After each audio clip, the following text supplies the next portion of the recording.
John Mitchell woke up with a stiff neck, his tall frame cramped in the reclined driver's seat of his old Honda Civic. The morning sun pierced through the windshield, making him squint. Empty coffee cups and fast food wrappers littered the passenger seat, his bedroom for the past 3 weeks. He drove to the nearest gas station, carrying his last clean shirt and a small toiletry bag. The bathroom mirror revealed dark circles under his eyes and stubble he couldn't quite hide anymore. John splashed cold water on his face, trying to make himself presentable. His fingers trembled slightly as he knotted his tie, the same one he'd worn all week. The Mitchell's hair design sign flickered weakly as he unlocked the salon's front door. Inside, the once bustling space felt hollow.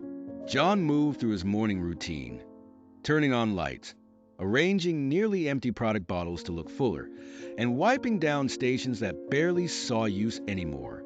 His eyes caught the layer of dust on the reception counter where Lisa, his former receptionist, used to sit before he had to let her go. His phone buzzed. Shayla's school again. Mr. Mitchell, this is Mrs. Thompson regarding the overdue tuition. He let it go to voicemail, his stomach churning. 3 months behind now. He pulled out his wallet, finding the worn photo of Shayla's 8th birthday party, taken just 6 months ago when everything was still normal.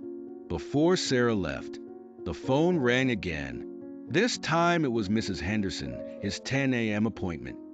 "I'm so sorry, John, but I found someone closer to home." He forced cheerfulness into his voice, assuring her it was fine. Another empty slot in an already empty schedule.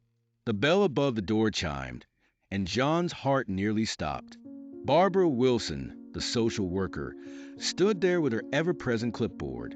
"Good morning, Mr. Mitchell. I hope this isn't a bad time for our check-in." He gestured to the empty salon. "No, please come in." His hands were already sweating. Barbara's heels clicked on the linoleum as she surveyed the space. "How's business?" "Just a bit slow with the construction down the street," he lied, pointing vaguely outside. "It'll pick up soon." She made a note. "And your living situation? Have you found a new apartment?" "Still renovating. Making it perfect for Shayla." The words felt like ash in his mouth. "Mr. Mitchell, we need to be honest here. Shayla's temporary placement with the foster family was supposed to be for 2 weeks. It's been 3. Before John could respond, Mrs. Davis, his one remaining regular client, shuffled in for her weekly trim. He'd never been so grateful for an interruption. "Barbara, I have a client. Can we?" "Of course. I'll be in touch soon." Her tone carried a warning he couldn't ignore. As he draped the cutting cape around Mrs. Davis's shoulders, his hands trembled more than usual. The scissors felt foreign in his grip. Hands that had once styled celebrities' hair during Fashion Week now struggled to perform a simple trim. His phone buzzed again. Shayla's name lit up the screen. He stepped away to answer. "Daddy, when can I come home? Mrs. Foster's nice, but..." "Soon, princess. The apartment's almost ready. I'm making it beautiful for you." Another lie to add to his growing collection. Barbara's clicking pen drew his attention. She was still there, watching, taking notes, writing his failures in permanent ink. A final notice from the electric company slid under the door, its red lettering visible even from across the room. John's chest tightened as he stared at his reflection in the wall-length mirror. A hollow-eyed stranger stared back, barely recognizable as the confident stylist who'd opened the salon 5 years ago. Through the front window, movement caught his eye. Sarah walked past, her hand intertwined with her new boyfriend's, laughing at something he'd said. She looked happier than she had in years, more alive. The scissors in John's hand began to shake uncontrollably to misses. Davis shifted uncomfortably in the chair as John's trembling hand nearly nicked her ear. "John, dear, are you feeling all right?" But he couldn't take his eyes off the window. Sarah's perfume, the one he bought her last Christmas, lingered in the air as she passed. Her new boyfriend wore an expensive suit, the kind John used to dream of affording. They stopped at the coffee shop next door, and through the connecting windows, John could see them sharing a muffin, feeding each other pieces like teenagers. The scissors slipped. Ouch!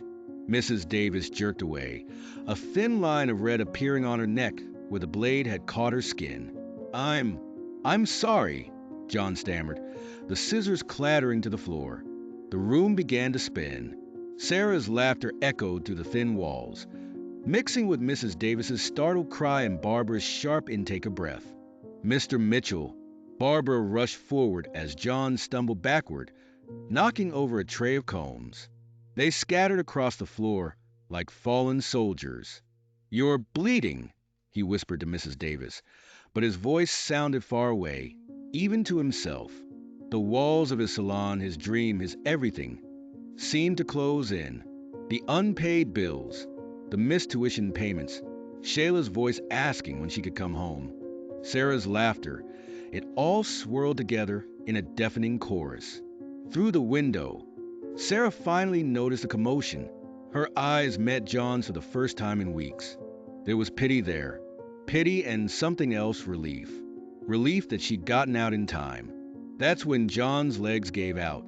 The last thing he saw before darkness took him was Barbara reaching for her phone, presumably to call an ambulance, and Sarah turning away, her new boyfriend's arm protectively around her shoulders as they hurried past the scene. Outside the window of his failing salon, life continued as normal, while inside, John Mitchell's world finally finished falling apart. Sarah's silhouette through the salon window froze John's hand mid-cut. There she was, his ex-wife, radiant as ever, her fingers intertwined with those of her new companion. The world around him began to spin, and the scissor in his hand suddenly felt foreign, like a weapon he couldn't control. "Mr. John, is everything all right?" Mrs. Patterson's voice seemed distant, though she sat right there in his chair. The scissor trembled, and before he could steady his hand, a sharp gasp filled the salon. Red droplets appeared on Mrs. Patterson's white blouse, blooming like tiny roses where the scissor had nicked her ear. "Oh my God! You cut me!" Mrs. Patterson jumped from the chair, pressing her hand against her ear. The few customers waiting their turn rushed to her aid, while John stood paralyzed, the bloodied scissors still in his shaking hand. "Someone call an ambulance!" shouted Mr. Chun from the barbershop next door, who had rushed in after hearing the commotion. John barely registered the chaos unfolding around him. His eyes remained fixed on the window, but Sarah was long gone, leaving only the ghost of her smile to haunt him. Minutes later, John found himself sitting on the curb outside his salon, watching the ambulance lights flash against the building facades. A paramedic was checking his vital signs, while another attended to Mrs. Patterson inside. The evening air felt thick and suffocating. The hospital corridors seemed endless, their fluorescent lights harsh and unforgiving. A male nurse with kind eyes and a name tag reading Mark guided John to an examination room. "Let's check your blood pressure again," Mark said, his voice carrying a note of understanding that made John's carefully constructed walls begin to crumble. As he lay on the examination table, memories flooded his mind unbidden. Shayla's first steps across their living room, her contagious laughter as he chased her through the park, the way she used to sit in his salon chair, pretending to be a princess getting ready for a ball. The weight of these memories pressed against his chest, making it hard to breathe. The doctor's evaluation was a blur of questions about his mental state, his sleeping patterns, his support system. John answered mechanically, his mind still trapped in happier times. Then Barbara appeared in the doorway, clutching a familiar-looking folder, and reality came crashing back. "John, we need to talk about Shayla," Barbara said, her professional demeanor unable to completely mask her sympathy. "And there's something else. Your car was reported blocking a fire hydrant. It's been towed to the municipal lot." The news about his car barely registered compared to what came next. Barbara's words fell like hammer blows. Temporary custody arrangement, best interest of the child, stable environment, court order. Each phrase stripped away another piece of his dignity until there was nothing left. Alone in the hospital room, John finally broke down. The tears he had been holding back for months came in waves, each sob carrying the weight of his failures. Through the window, he could see Mark at the nurse's station, glancing his way with concern. John's trembling fingers found his phone, desperately scrolling through contacts. Family members who had stopped speaking to him after the divorce. Friends who had slowly disappeared when his success began to fade. Each name represented another closed door. Mark returned with a cup of water and a presence that didn't demand anything from John.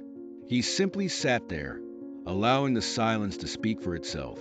After what seemed like hours, Mark finally spoke. "I know a place where you can stay tonight," he said, reaching into a scrub pocket and pulling out a worn card for the municipal shelter. John stared at the card in Mark's hand, the words municipal shelter swimming before his eyes. His fingers refused to take it at first, as if accepting that small piece of paper would make everything real. The loss of his business, his home, and now Shayla. "I used to be a hairdresser," John whispered, his voice cracking. "I had a successful salon. People used to wait weeks for an appointment with me." "And you'll have that again," Mark said, still holding out the card. "But right now, you need a safe place to sleep and figure out your next steps." A nurse appeared with discharge papers, and John noticed his hand was shaking as he signed them. The medication they'd given him earlier made his movements feel sluggish, disconnected. The fluorescent lights seemed to pulse overhead, making his head throb. "I can drive you there," Mark offered, checking his watch. "My shift ends in 10 minutes. John thought about protesting, about maintaining what little dignity he had left, but the reality of his situation crashed over him like a wave. His car was gone. His salon would be locked up by now. The night was getting cold, and he had nowhere else to go. "The shelter has resources," Mark continued, his voice gentle but firm. "People who can help you get back on your feet, help you build a case for Shayla." At the mention of his daughter's name, John's resolve crumbled completely. He reached out and took the card, its edges worn smooth as if passed from hand to desperate hand before him. Outside, the night had turned bitter cold. Mark's old Honda hummed to life, its heater struggling against the chill. As they pulled away from the hospital, John caught his reflection in the passenger window. A stranger stared back at him, hollow-eyed and defeated. "I know a place where you can stay tonight," Mark said again, turning onto the main street, the shelter's card resting like a weight in John's pocket. John stared at the weathered facade of the municipal shelter, his polished shoes scraping against the cracked sidewalk. The building loomed before him, a stark three-story testament to broken dreams and lost hope. His fingers tightened around the card Mark had given him, now crumpled from his hesitation. Inside, fluorescent lights buzzed overhead as a tired-looking woman at the intake desk mechanically processed his paperwork. "Name?" she asked without looking up. Each question felt like another nail in the coffin of his former life. When she handed him a thin blanket and a small toiletry kit, John's hands trembled slightly as he accepted them. The dormitory stretched before him, rows of metal cots filled with people he'd once crossed the street to avoid.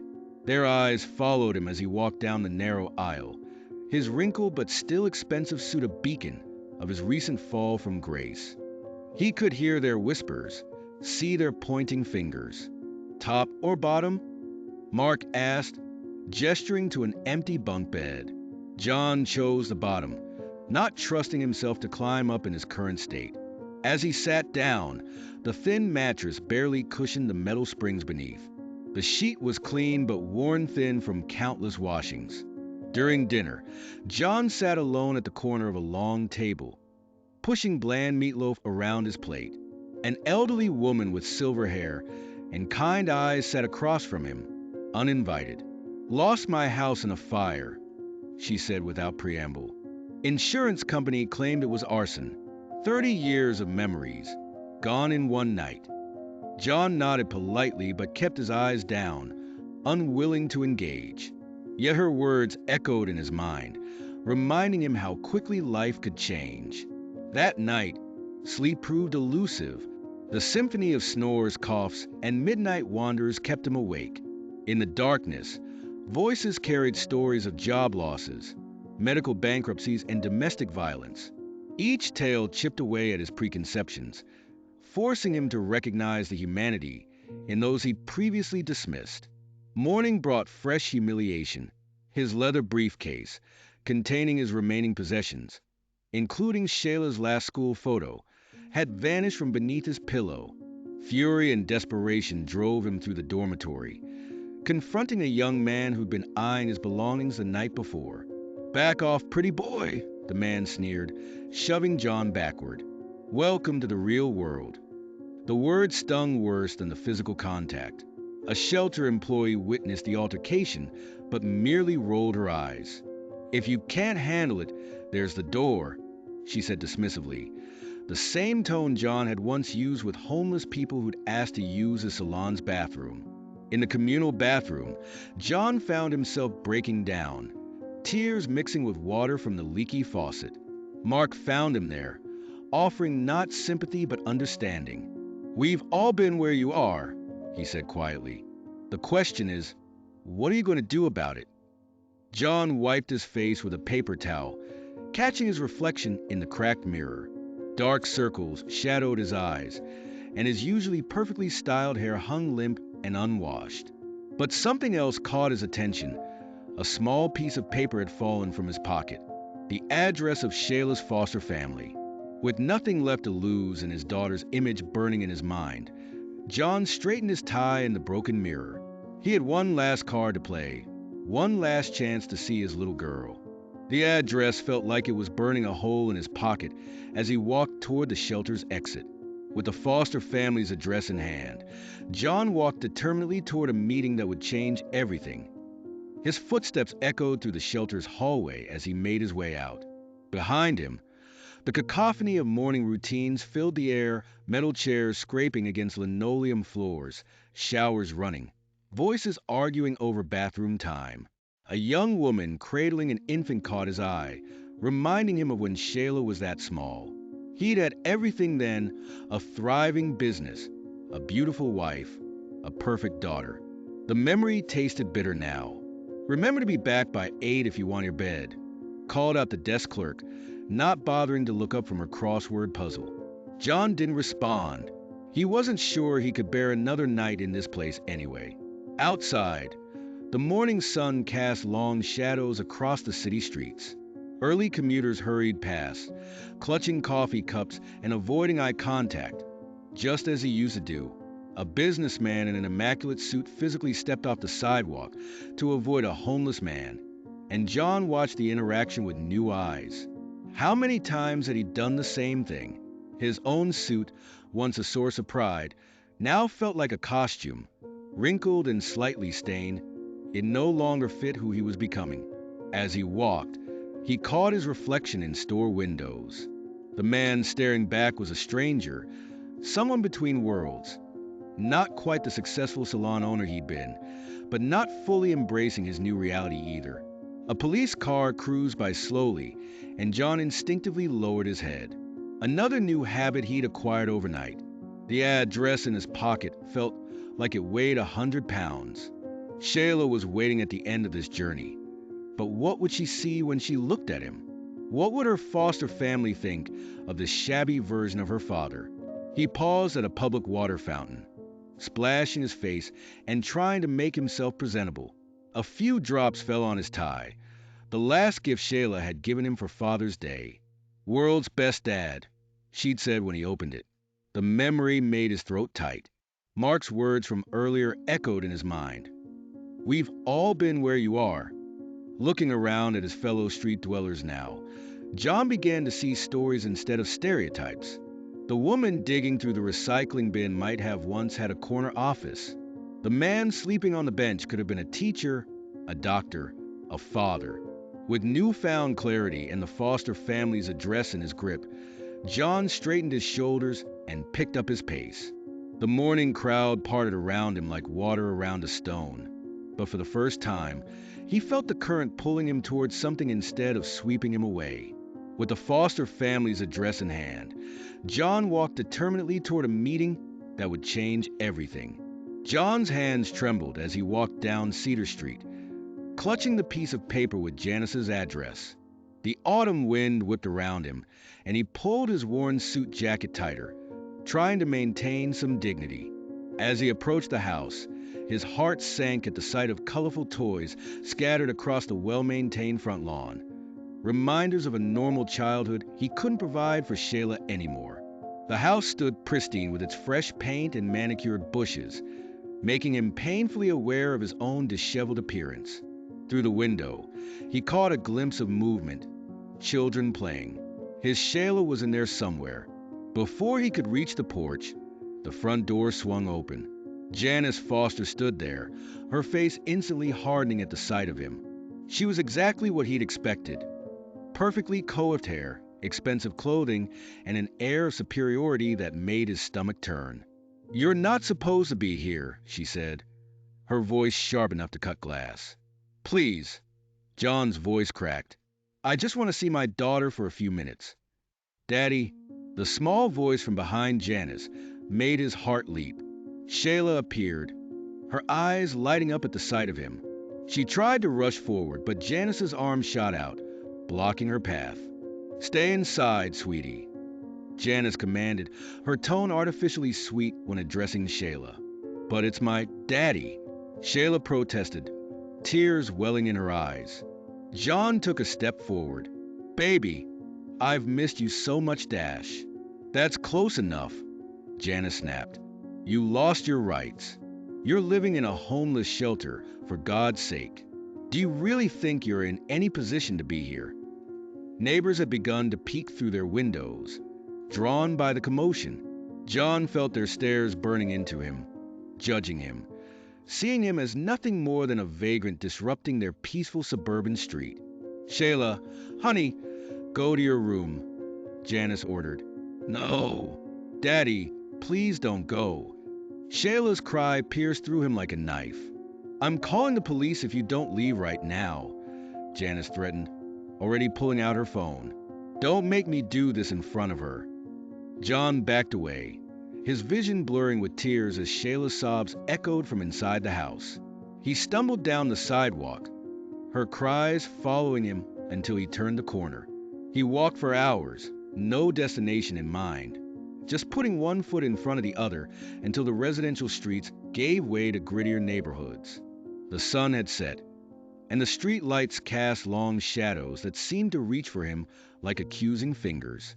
"Hey man, you look like you could use a friend." The voice came from a small group gathered in an alley. They huddled around a small fire and a trash can, passing something between them. One man held out his hand, offering what looked like a small white rock. "First it's free," he said with a yellow-toothed smile. "Takes all the pain away." John stared at the crack cocaine, his hand actually reaching for it. He thought of Shayla's face, of how close he'd been to touching her. Maybe they were right. Maybe the pain would be better if it was numbed. Images flashed through his mind. Shayla's birth, her tiny hand wrapping around his finger for the first time, her first steps, first words. The crack trembled in front of his face.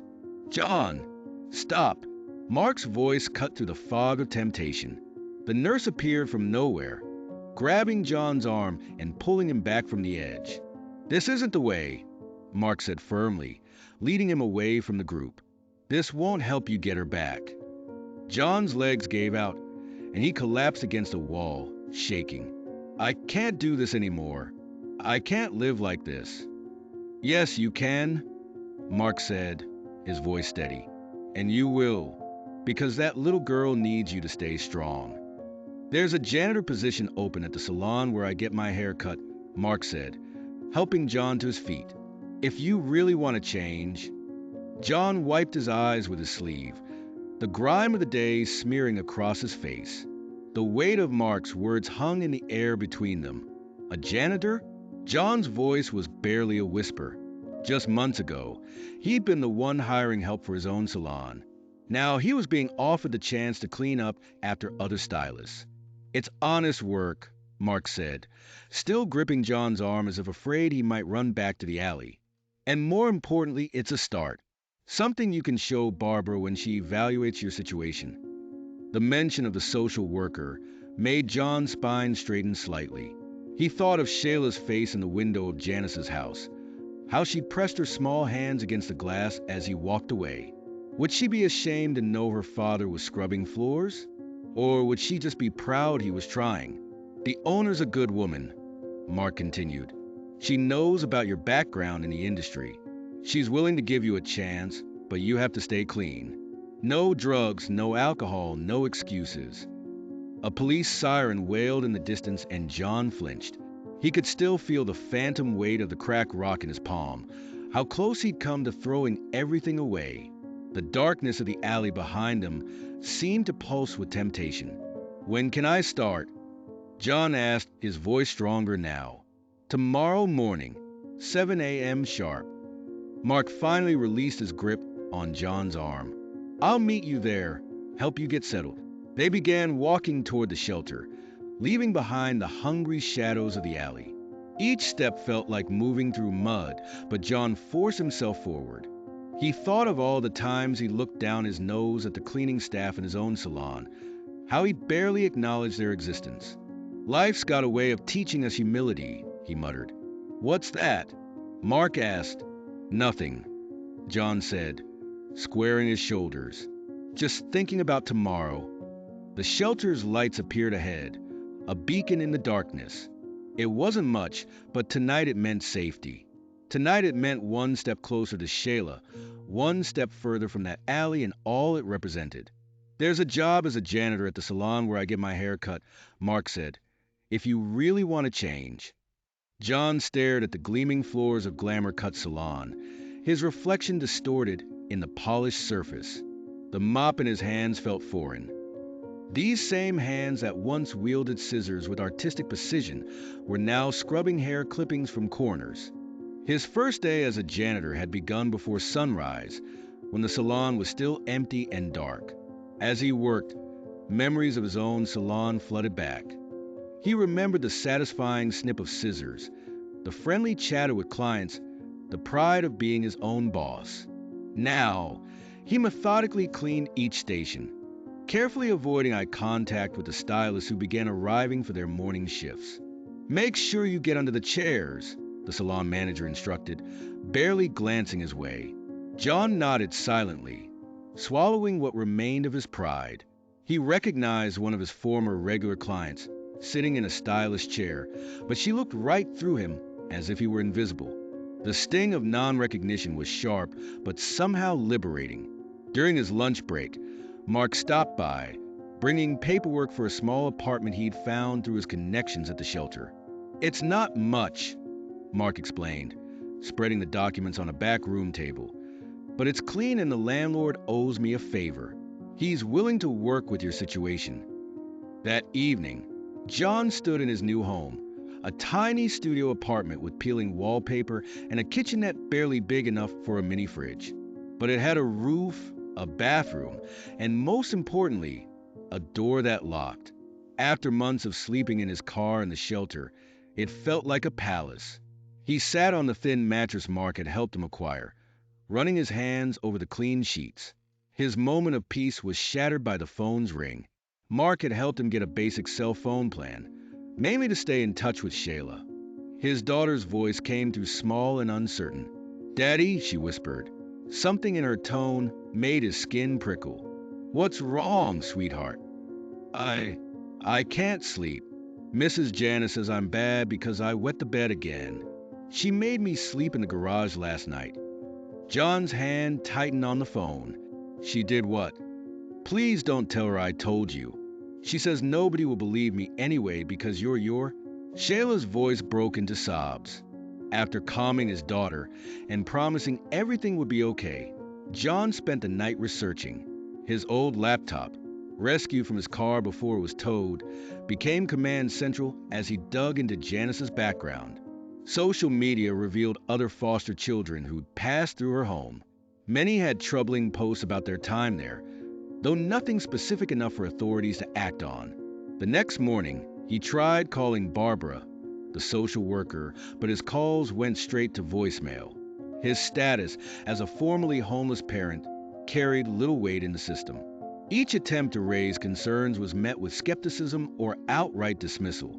Working double shifts at the salon, John began secretly documenting everything. He created a timeline of Shayla's concerning comments, saved screenshots of social media posts from other foster kids, and even managed to find a former neighbor of Janice's who had filed a noise complaint about children crying late at night. His tiny apartment became a war room of sorts, with papers taped to walls and sticky notes connecting various pieces of evidence. Every night, he was haunted by nightmares of Shayla calling for help while he stood frozen, unable to reach her. As he prepared his formal complaint to the foster care system, John's hands shook. The words on his computer screen blurred as exhaustion and worry took their toll. But he kept typing, determined to build a case strong enough that even his compromised credibility couldn't undermine it. A thunderstorm broke outside, rain lashing against his single window. Lightning flashed, illuminating his wall of evidence. In that brief, bright moment, he saw a small figure standing on his narrow balcony.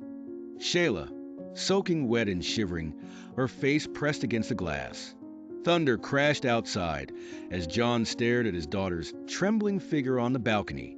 Shayla stood there, completely drenched, her backpack dripping onto the concrete floor.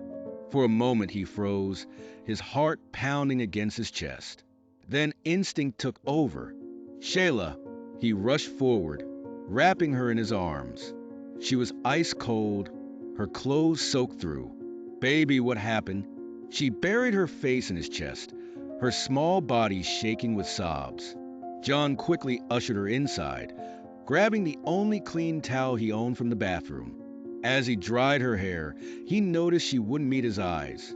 "I couldn't stay there anymore, Daddy," she whispered, her voice breaking. "Janice, she..."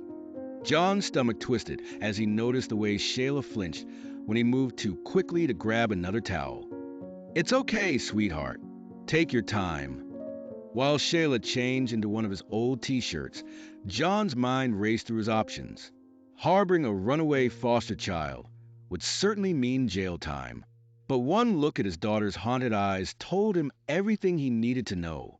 A knock at the door made them both jump. "John, it's Mark." Relief flooded through him as he let his friend in. Mark took one look at Shayla and understood the situation immediately. "I came as soon as I saw your missed calls. She locks us in our rooms at night." Shayla suddenly blurted out, hugging herself. "And if we make noise, she takes away food." John clenched his fists, fighting to keep his voice calm. "Are there others?" Shayla nodded, tears streaming down her face. "Tommy and Sarah. They're younger. She's worse with them." The phone rang, making everyone freeze. John checked the caller ID, Janice. He let it go to voicemail, his heart racing as her angry voice filled the small apartment. "I know she's there, John. If you don't bring her back immediately, I'm calling the police. You'll never see her again." Mark pulled out his phone. "I know some people who used to be in her care. We need to build a case fast."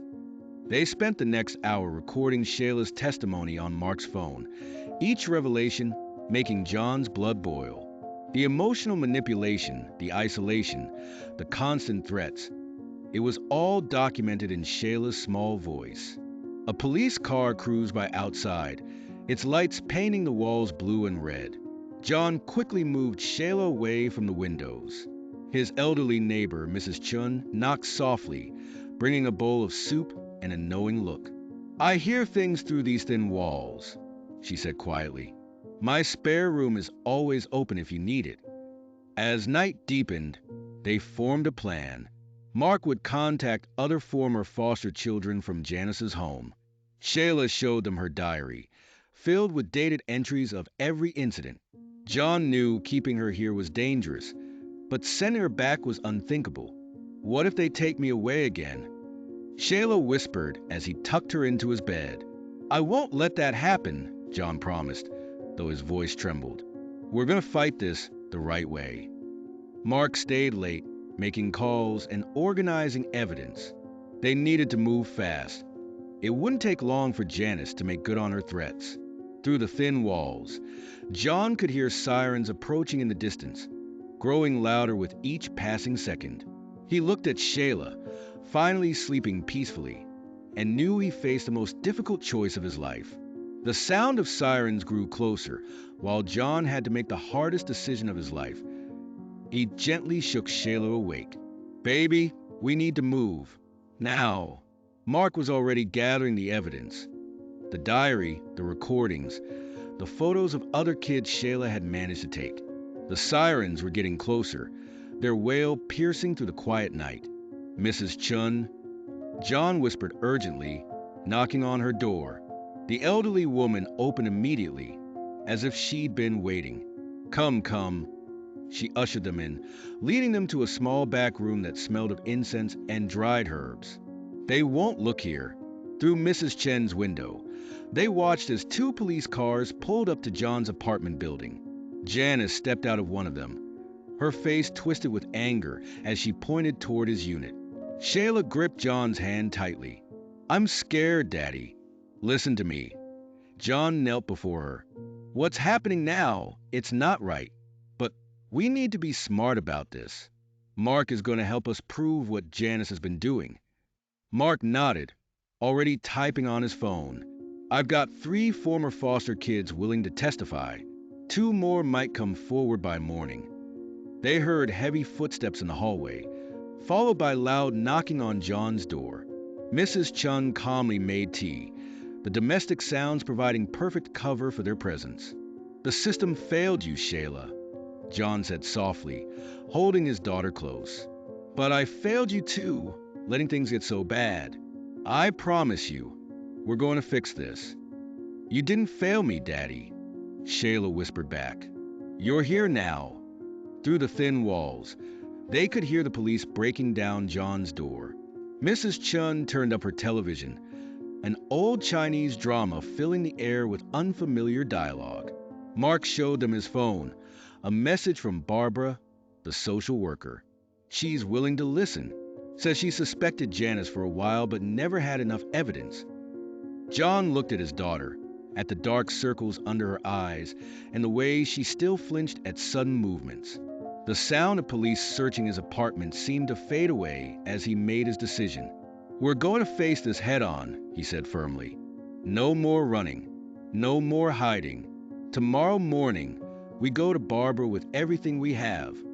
Shayla nodded bravely, though her hand trembled in his. Outside, the police radio crackled with their failed attempt to find them. They would be back, John knew, with more questions and probably warrants. But for now, in Mrs. Chen's warm back room, they had a moment to breathe, to plan, to prepare for the battle ahead. The sirens finally faded into the distance, but John knew this was just the beginning. Tomorrow would bring its own challenges, its own fights. But for the first time since Shayla had appeared on his balcony, he felt something close to hope. Looking at his daughter's determined face, John realized that sometimes the right choice was also the hardest one. They would face whatever came next together, no matter the cost. The sound of sirens grew closer, while John had to make the hardest decision of his life. The sound of sirens pierced the quiet night as John held Shayla closer, his heart pounding against his chest. Blue and red lights flooded through the apartment windows, casting dancing shadows on the walls. The heavy footsteps ascending the stairs felt like a countdown to the inevitable. "Don't worry, sweetheart," John whispered to Shayla, though his voice trembled. "Everything will be all right." The knock on the door was forceful, authoritative. "Police! Open up!" Before John could reach the door, Barbara appeared behind the officers, her face a mixture of concern and determination. "John, please. Let's handle this professionally." He opened the door slowly, Shayla clutching his leg. The officers entered, their presence filling the small apartment. "Sir, we have orders to return the minor to her legal guardian." "No!" Shayla screamed, her grip tightening. "I won't go back. Please, Daddy, don't let them take me."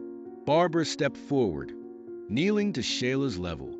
"Sweetie, we need to follow the proper procedures. Your father could get in serious trouble." "Then arrest me," John said, his voice finding strength. "But first, You need to hear what's been happening at Janice's house."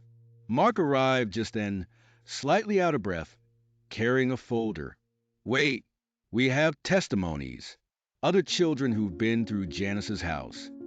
The next hour unfolded like a dramatic courtroom scene in their tiny living room. John detailed everything Shayla had told him, his voice breaking as he described the psychological abuse, the manipulation, the fear in his daughter's eyes. "She locks them in their rooms," a young voice said from the doorway. It was Tommy, one of Janice's former foster children, now living with his grandmother. Behind him, 3 other children and their current guardian stood, ready to share similar stories. Barbara took extensive notes, her professional demeanor cracking as the testimonies grew more disturbing. The officers exchanged concerned glances. "These are serious allegations," Barbara said, reviewing her notes. "We'll need to open a formal investigation." In the meantime, one officer added, "The child needs to be placed in a temporary shelter." Shayla's tears flowed freely. "Daddy, please." "It's just temporary, Princess," John assured her, though his heart was breaking. "I promise I'll fix this." The following days were a blur of supervised visits, paperwork, and meetings. John maintained contact with Shayla under careful observation, their conversations monitored but no less loving. Mark proved invaluable, using his connections at the hospital to uncover inconsistencies in Janice's records. A former employee of hers came forward, describing how documentation was routinely altered to hide complaints. The community began to rally around them. The owner of the salon where John worked as a janitor offered to testify about his character transformation. Even some of his former clients, recognizing him from his better days, wrote letters of support. "We're building a strong case," Mark assured him one evening. "Janice's perfect record is starting to show cracks." John sat at his small kitchen table, surrounded by statements and photographs. "I just want my daughter safe. I was homeless, Mark.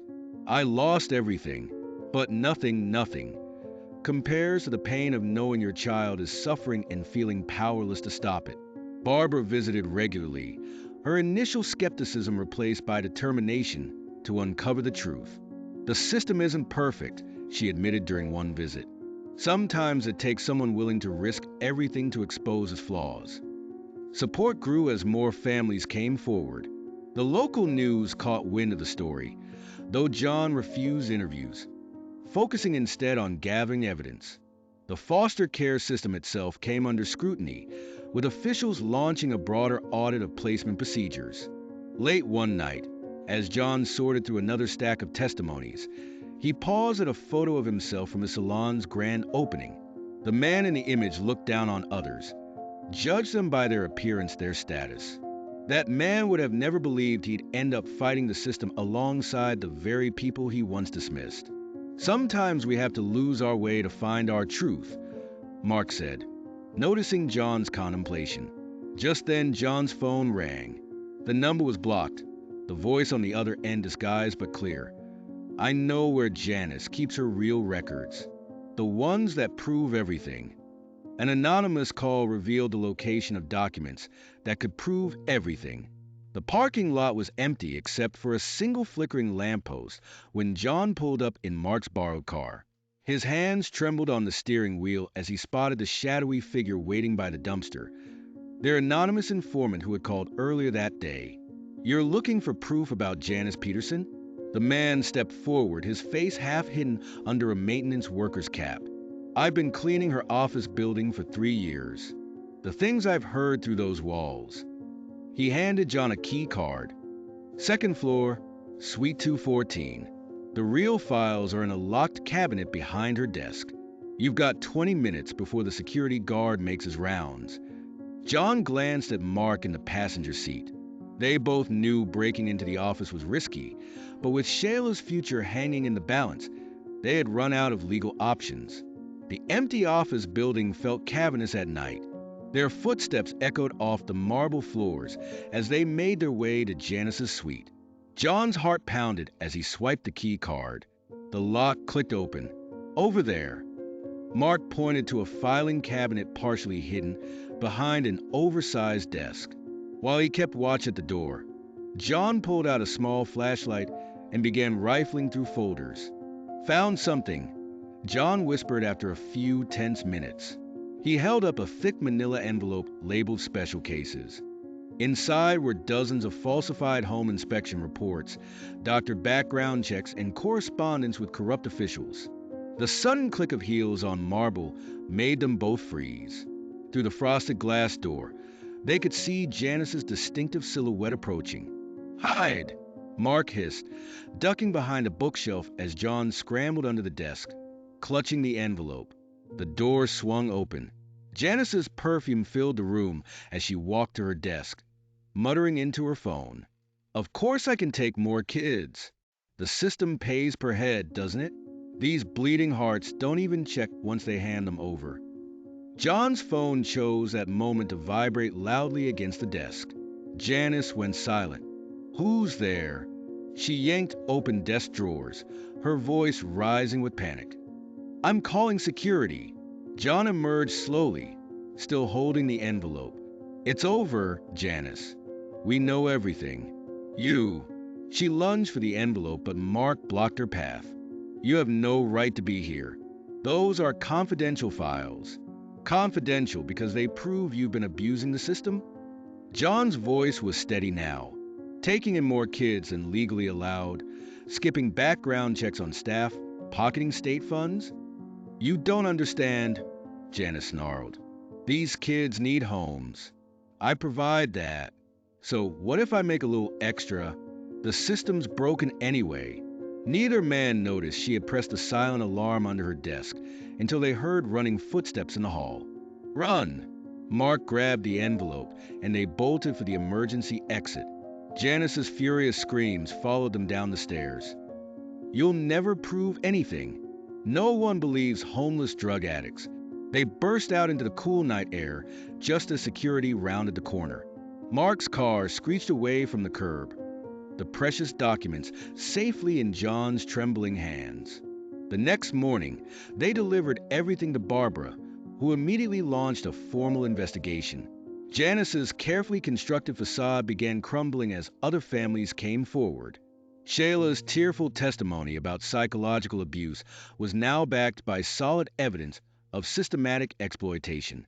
When John arrived at the courthouse to file his official statement, he found Mark waiting with an unexpected ally, Janice's former assistant, ready to testify about years of witnessed abuse. "I should have spoken up sooner," she said, wringing her hands. "But Janice, she has ways of making people stay quiet." As John watched Shayla give her statement to the Child Services investigator, her small voice steady, as she detailed her time in Janice's home, he felt a shift in the air. Change was coming. The truth was finally emerging.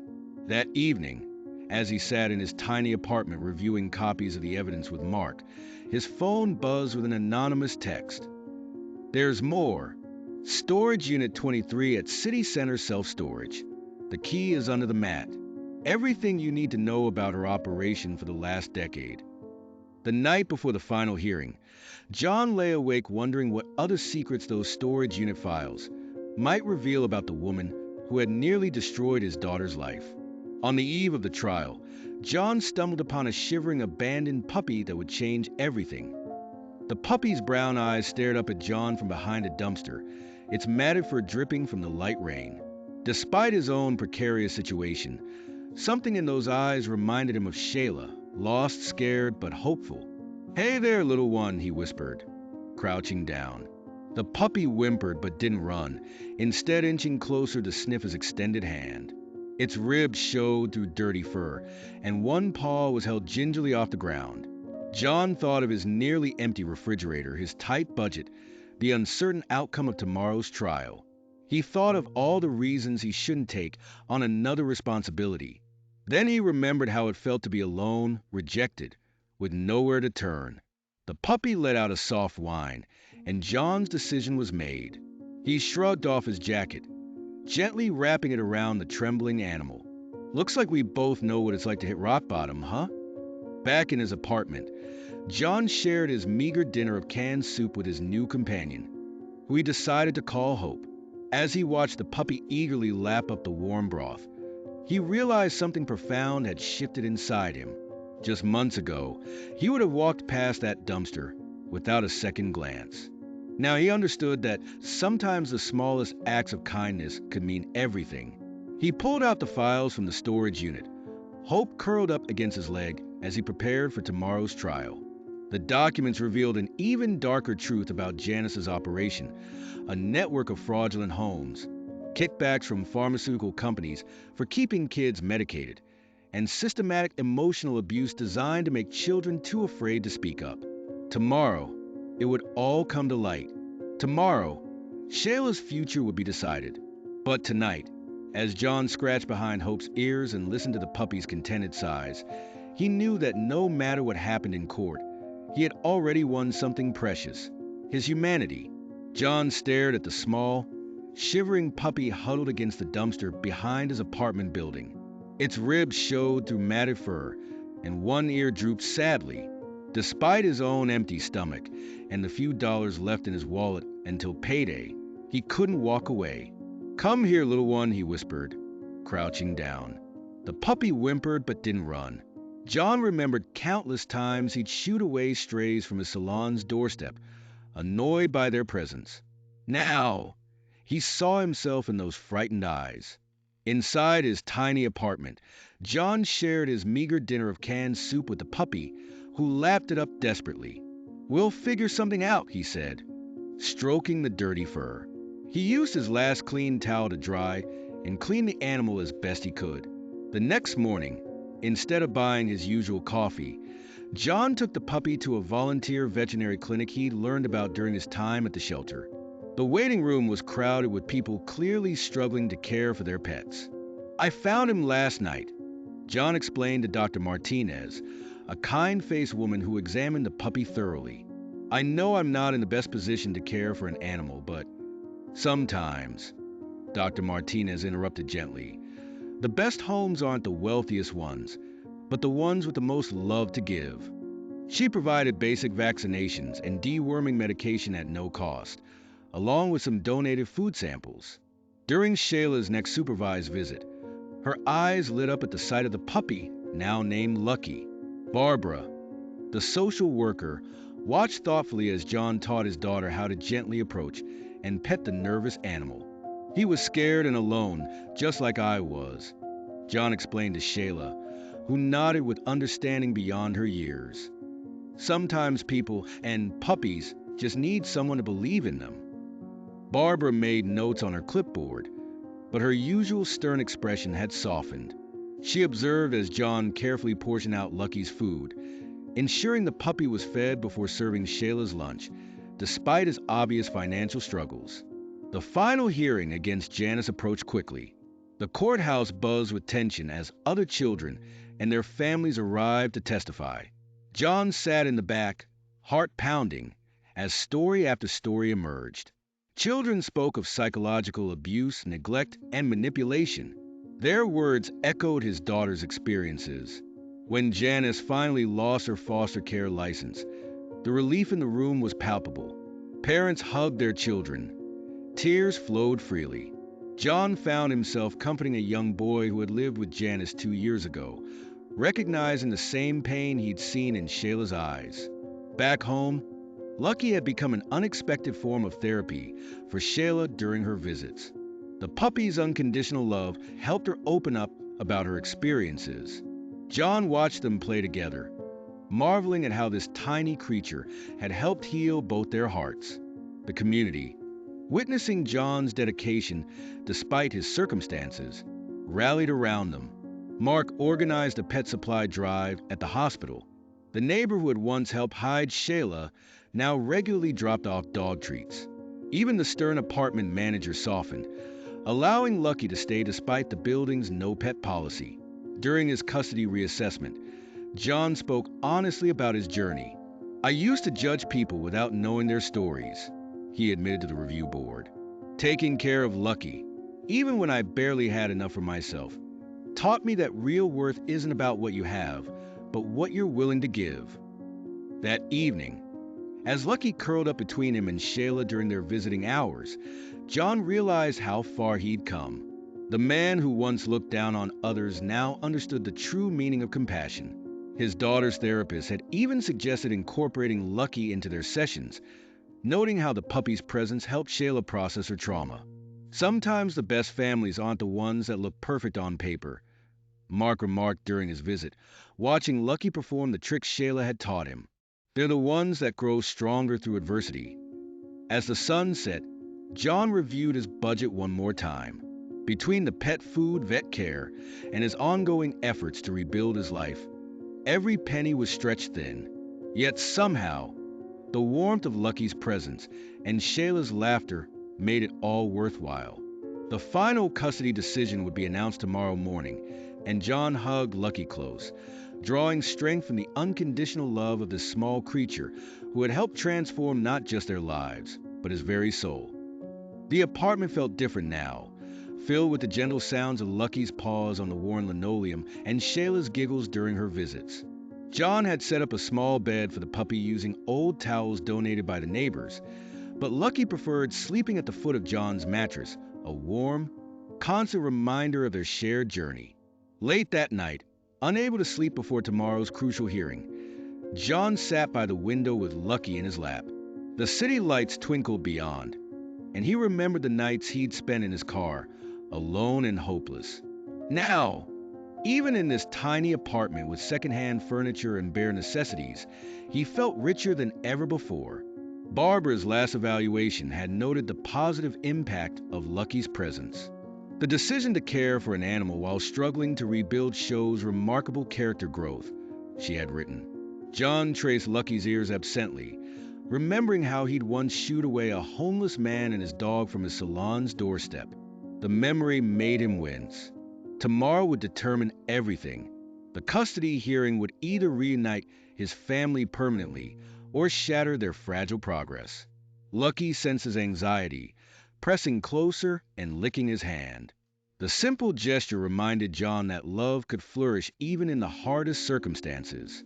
He'd prepared everything for the morning. His one good shirt pressed, Lucky's care arranged with a kind neighbor during the hearing, and Shayla's room ready, hoping it wouldn't remain empty much longer. The small bag of dog food in the kitchen might be generic brand, but it had been purchased before John bought his own groceries. These were the choices that defined him now, choices that showed who he'd become. The final custody decision would be announced in the morning. John's hands trembled as he straightened his borrowed tie in the courthouse bathroom mirror. The reflection showed a different man than the one who had started this journey, older in some ways, but with clearer eyes. Mark waited outside, holding a fresh coffee and offering an encouraging smile. The courtroom's wooden benches felt hard and unforgiving as John sat, watching others file in. Barbara, the social worker, nodded slightly when she entered, her expression unreadable. The minutes crawled by like hours until the judge finally emerged from his chambers. "All rise," called the bailiff. John's heart pounded as the judge reviewed the documents before him. The room remained silent except for the soft shuffling of papers and the occasional cough.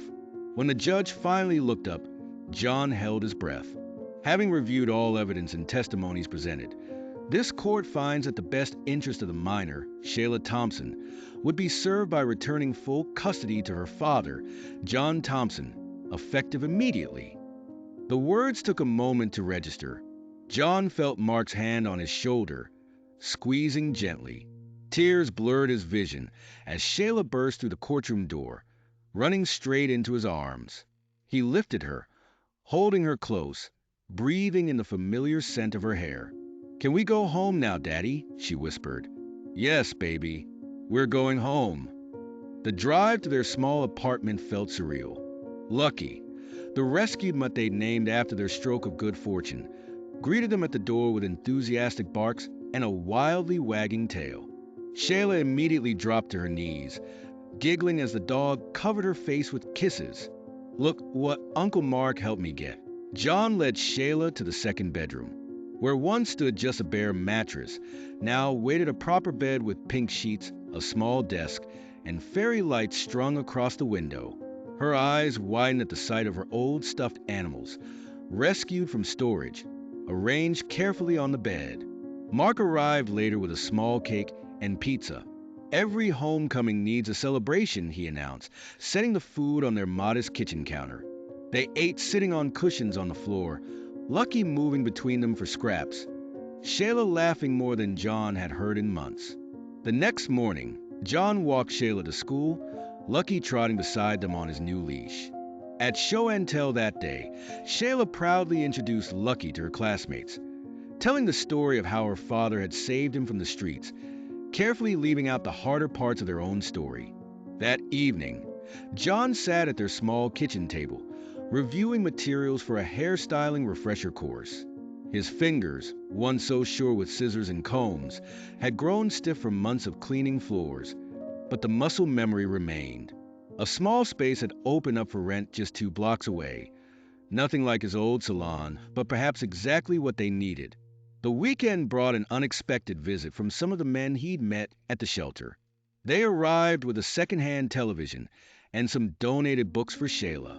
John served coffee in mismatched mugs, listening to their stories with new understanding, offering what advice he could about navigating the system he'd now seen from both sides. When Sarah called, asking to meet, John surprised himself by agreeing. They met in a neutral coffee shop, Lucky lying quietly under the table. The conversation was awkward but necessary, and when Sarah saw how Shayla had bonded with the dog, something in her expression softened. "You've changed," she said simply. "I had to," he replied. That night, after tucking Shayla into bed, John stood in the doorway watching her sleep. Lucky had claimed a spot at the foot of her bed, one eye half open, ever vigilant. The apartment was small, their furniture sparse, but the walls held new photos. Shayla with Lucky at the park, Mark teaching her to bake cookies, John's certificate from the refresher course. Sometimes you have to lose everything to find what truly matters, thought John, watching his daughter sleep peacefully with her dog by her side in their new home. The moonlight filtered through the fairy lights, casting gentle shadows across Shayla's sleeping face. John remembered the nights he'd spent in his car, staring at her photo, wondering if he'd ever see her again. Now here she was, safe and sound under a proper roof. He quietly closed her door and moved to the kitchen, where he'd laid out his plans for the new salon on the counter. The space wasn't much, just a converted garage with good lighting, but the rent was manageable, and the owner had agreed to let him pay the deposit in installments. Mark had already offered to help paint the walls on weekends. The business plan was modest. Start with just 2 chairs, build slowly, focus on quality over quantity. No more chasing affluent clients or trying to compete with high-end salons. He'd learned the hard way that appearances meant nothing if you lost sight of what mattered. His phone buzzed with a text from Barbara. She'd recommended his new salon to some of her colleagues, knowing he needed the help getting started. The gesture touched him deeply. The same woman who'd once looked at him with such concern was now one of his strongest advocates. Lucky padded into the kitchen, nails clicking softly on the linoleum. The dog pressed against John's leg, offering quiet companionship as he had so many nights before.